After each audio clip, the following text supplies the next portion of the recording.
আসসালামু আলাইকুম। সবাইকে স্বাগত জানিয়ে শুরু করছি আজকের রেসিপি। আজকে আপনাদের সাথে শেয়ার করব সেমাইয়ের পুডিং তৈরির সহজ একটি রেসিপি। খুব সহজে ঝটপট এই সেমাইয়ের পুডিং তৈরি করা যায়, খেতেও কিন্তু অসম্ভব ভালো লাগে। আশা করি আপনারা রেসিপিটি পুরোটা দেখবেন, আপনাদের কাছে রেসিপিটি সহজ এবং অবশ্যই ভালো লাগবে। সেমাইয়ের পুডিং তৈরির জন্য এখানে আমি শুকনা সেমাই নিয়েছি 80 গ্রাম। সেমাইগুলোকে ভেঙে ছোট ছোট করে টুকরো করে নিয়েছি। তারপর একটা বাটিতে 1 টেবিল চামচ আগার আগার পাউডার নিয়ে নিলাম। 4 টেবিল চামচ লিকুইড দুধ দিয়ে দিলাম। এখানে লিকুইড দুধটাকে আগার আগার পাউডার দিয়ে ভালো করে মিশিয়ে নিতে হবে। আগার আগার পাউডারটা কিন্তু পুডিংটা জমাতে সাহায্য করবে। যে কোনো বড় সুপার শপে আপনারা আগার আগার পাউডার পেয়ে যাবেন। তো ভালো করে মিশিয়ে নিয়েছি, মেশানো হয়ে গিয়েছে। এখন আমি চুলায় একটা প্যান বসিয়ে দিয়েছি। প্যানটা গরম হয়ে যাওয়ার পর 1.5 টেবিল চামচ ঘি দিয়ে দিলাম। তো ঘিটা যখন গরম হয়েছে আমি এখানে 2টা এলাচ দিয়ে দিলাম। এলাচের মুখটা একটু ফেটে তারপর দিয়েছি। তো এলাচটাকে কিছুক্ষণ ভেজে নেওয়ার পর এখন সেমাইগুলো দিয়ে দিচ্ছি। আপনারা চাইলে ঘিয়ের পরিবর্তে বাটার দিয়েও রান্নাটি করতে পারেন, তবে তেল দিয়েও পারেন, কিন্তু খুব সুন্দর একটা ফ্লেভার আসবে না তেল দিয়ে রান্নাটি করলে। তো আমি সেমাইটাকে ভেজে নিচ্ছি চুলার আঁচটা মিডিয়াম আঁচে রেখে 4 থেকে 5 মিনিট। অনবরত নেড়েচেড়ে ভাজতে হবে, না হয় কিন্তু এক সাইড দিয়ে সেমাইগুলো পুড়ে যাবে, মাঝখান দিয়ে হবে না। তো এইভাবে উল্টিয়ে পাল্টিয়ে সেমাইটাকে আমি 5 মিনিট ভেজে নিয়েছি। তো আমাদের এখানে সেমাইটা কিন্তু ভাজা হয়ে গিয়েছে।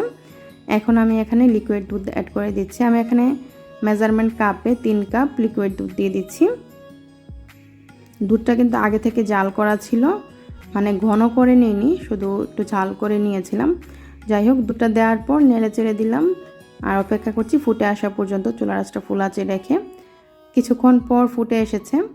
এখন এই সেমাইটাকে সিদ্ধ করে নিতে হবে। আর এখানে আমি কনডেন্স মিল্ক দিচ্ছি মেজারমেন্ট কাপে 1 কাপ। আপনারা চাইলে চিনি দিয়েও রান্নাটি করতে পারেন, তবে কনডেন্স মিল্ক দিয়ে করলে হয় কি অনেক বেশি ক্রিমি ক্রিমি একটা ভাব হয় এই পুডিংটাতে, তাই কনডেন্স মিল্ক দেওয়ার চেষ্টা করবেন। তো আমি এখানে 1 কাপ কনডেন্স মিল্ক দিয়ে দিলাম। তবে হাতের কাছে যদি কনডেন্স মিল্ক না থাকে সেই ক্ষেত্রে আপনারা চিনি দিয়েও রান্নাটি করতে পারেন। 1 কাপ কনডেন্স মিল্ক কিন্তু যথেষ্ট মিষ্টি হয়েছে। মিষ্টিটা আপনারা নিজেদের পছন্দ মতো দিবেন। তারপর আমি এলাচগুলো তুলে ফেলে দিচ্ছি, যাতে করে দাঁতের নিচে পড়লে ভালো লাগবে না, তাই। তারপর আমি সেমাইটাকে প্রায় 7 থেকে 8 মিনিট রান্না করে নিয়েছি। আর এখন আমি দিয়ে দিচ্ছি এখানে যে আগার আগার পাউডারটা আমি দুধের সাথে মিশিয়ে রেখেছিলাম সেই মিশ্রণটা। তো মিশ্রণটা দেওয়ার পর আর বেশি সময় ধরে রান্না করতে হবে না, 4 থেকে 5 মিনিট রান্না করে নিলেই হয়ে যাবে। তো আমি এভাবে নেড়ে চেড়ে 4 থেকে 5 মিনিট জাল করে নিয়েছি চুলার আঁচটা মিডিয়াম আঁচে রেখে। তো আমাদের এখানে তৈরি। তো এখন চুলাটা কিন্তু বন্ধ করে দিচ্ছি, আমাদের সেমাইটা কিন্তু রান্না হয়ে গিয়েছে। আমি এরকম একটা মোল্ড নিয়েছি পুডিংটা তৈরি করার জন্য। এখন সেমাই যেই রান্না করে রেখেছিলাম পুরোটা সেমাই এখানে আমি দিচ্ছি না, আমার এরকম 2টা পুডিং হবে।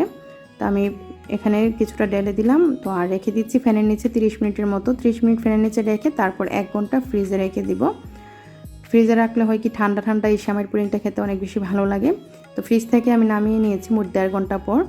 তো এখন আমি আপনাদেরকে দেখাচ্ছি কত সুন্দরভাবে পুডিংটা জমে গিয়েছে, নিশ্চয়ই দেখেই বুঝতে পারছেন।